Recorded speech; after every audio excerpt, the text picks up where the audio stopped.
Hey, welcome back to New School News. I'm Allison Royal. So I'm actually across the pond today for this story. I'm in Dover, England. It's about an hour train ride from London. Today we are talking all about the migrant crisis that's happening here. Now it's a little bit chilly today, but on warmer days when it's sunnier out, hundreds, sometimes thousands of migrants come here to Dover. They come into this port on boats just like these ones down here. In one day, it was almost 1,500 that came over in one day. And you were there? Yeah, I was there. It was a long day. It was a long day. Steve captured this video of migrants coming into Britain by boat. About 8,000 people did this in 2020. Then a whopping 28,000 migrants crossed the English Channel to get to Dover in 2021. But that number will easily double to nearly 60,000 people in 2022. The migrant crisis is a huge problem here in Dover, so why are people not talking about it like they should be?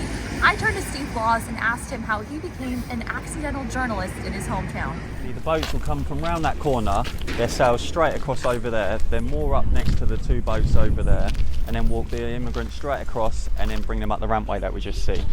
Steve said he became a journalist on accident about 2 years ago when he started taking videos like this one. He recorded them for a friend to prove this is happening in plain sight. Came sort of like, I'd say, an obsession where I wanted to get the truth out. I wanted people to realise that this is happening. Like, I'd phone into radio stations and they'd say that it's a conspiracy and they're not getting loaded onto coaches when I'm standing at the docks watching it happen, and it kind of spurs you on to try and get the truth out there. Boatloads of people come to Britain from different parts of Africa and the Middle East. Something that comes to mind is when you look at the route, there are other places, shorter destinations that they could take, but people make their way all the way over to Dover to the UK. Is that because the UK welcomes immigrants with open arms? They think the UK welcomes them with open arms. Our government do, basically. And there is plenty of other places they can go. For instance, they're already safe in France. Not one person has to make the journey across the Channel.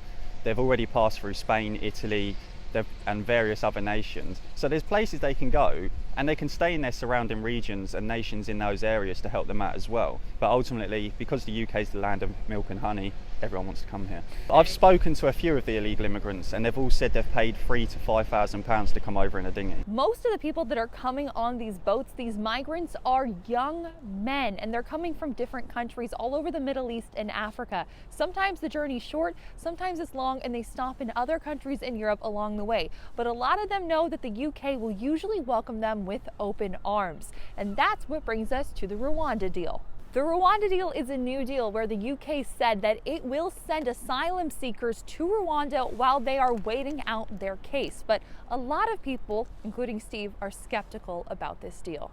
I understand that Israel also had a Rwanda deal, and what happened with that? Well, I think it's the same outcome. It was just sort of a spin to try and please the crowds, but ultimately it's just bullshit.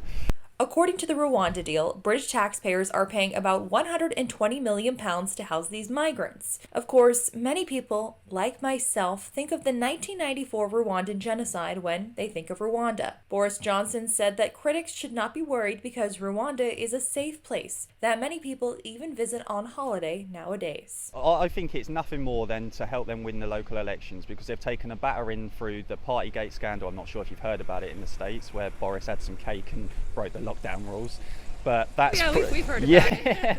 That's pretty much damaged their image, as well as immigration's at an all-time high. So the best way to lure back those Conservative voters is to tell them they're going to send them all back to Rwanda, when ultimately it's not going to happen. Migration numbers here in Dover have been down the last couple of days, and so some of these politicians are taking credit, saying the Rwanda deal is working. But Steve says not so fast. It's the weather, not the Rwanda deal. It's pretty windy, a little bit cold today, and these migrants tend to come when the conditions are clearer and sunnier. I also have to ask a big question. Steve Laws, why have you been suspended from Twitter? I think it's for the Rwanda deal, to be honest, for highlighting the fact that it's just a load of crap, but I don't know, to be honest. I haven't actually been given a reason. The migrants on these boats here, they might get dropped off in Dover, but their journey definitely doesn't end here. The government funds hotels, apartments, different properties for these asylum seekers to stay in, and then they usually go and travel all over the UK from there, and it's UK taxpayers that are paying for all of this. They get loaded up coach, they go up the rampway that's just behind us, a bus will pick them up, take them to the processing facility around the corner, and then from there coaches will take them to hotels up and down the country where they stay for 6 months to a year, and then they get put into council housing. So what about COVID protocols? Are these people required to be vaccinated before they enter the UK? That's a mystery also. I asked about that when COVID was the big issue, whether they get vaccinated, etc., but nobody could give a clear answer on it. They wear their masks for all the good that does, but that's about it really. We don't know whether they're vaccinated or not. Obviously a lot of them are coming from countries where the vaccination rates are very low, so I should imagine that many are not. So many migrants are coming into the UK through this port here in Dover on days where it's not so windy that some couples have actually had to have their weddings rescheduled because the hotel that they were going to have them at is now being used to house asylum seekers. Some locals had their wedding booked at a hotel, and then without notice they had it cancelled, and then they told them that asylum seekers were moving in, and they had like 3 weeks or something to get ready for their wedding.